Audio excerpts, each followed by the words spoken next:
ঘুরতে কার না ভালো লাগে বলেন, সবারই তো ঘুরতে ভালো লাগে।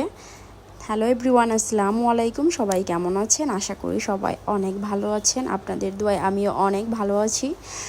আমি যেহেতু ঘুরতে ভালোবাসি, তাই প্রতিদিনের মতো আজকেও সময় পেয়ে বের হয়ে গেলাম। যেহেতু পুচকির বাবাটা আজকে বিকেলে ফ্রি ছিল, তাই কোথা থেকে যে কোথায় ঘুরতে ঘুরতে যাচ্ছিলাম আমরা নিজেরাও টের পাচ্ছিলাম না। যেহেতু আজকের দিনটা সে ফ্রি আছে, এরপরে চাইলেও আর ফ্রি হতে পারবে না। সেই সপ্তাহে একটা দিনের জন্য আমি কত সময় অপেক্ষা করে বসে থাকি যে কবে শুক্রবারটা আসবে আর কবে আমি লোকটাকে নিয়ে ঘুরতে পারবো। যখন আপনার মন খারাপ থাকবে, বাসায় বসে না থেকে একটু ঘুরে দেখবেন কাউকে নিয়ে, দেখবেন মনটা একদমই ভালো হয়ে গেছে। আর যশোরের মধ্যে এত সুন্দর সুন্দর জায়গা, যেখানে আপনি না ঘুরে বাসায় বসে থাকতে একদমই পারবেন না। এই দেখেন না কত সুন্দর রাস্তাটা, এটা হচ্ছে টাউন হল মাঠ সম্ভবত, আমি সঠিক জানি না। আর এর সামনে দিয়ে হচ্ছে নাকি প্যারিস রোডে যেতে হয়।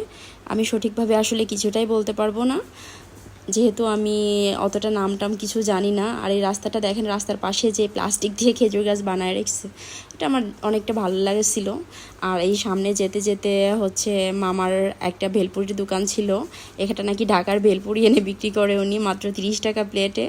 তো কেমন লাগলো আপনার আজকের এই ভিডিওটা?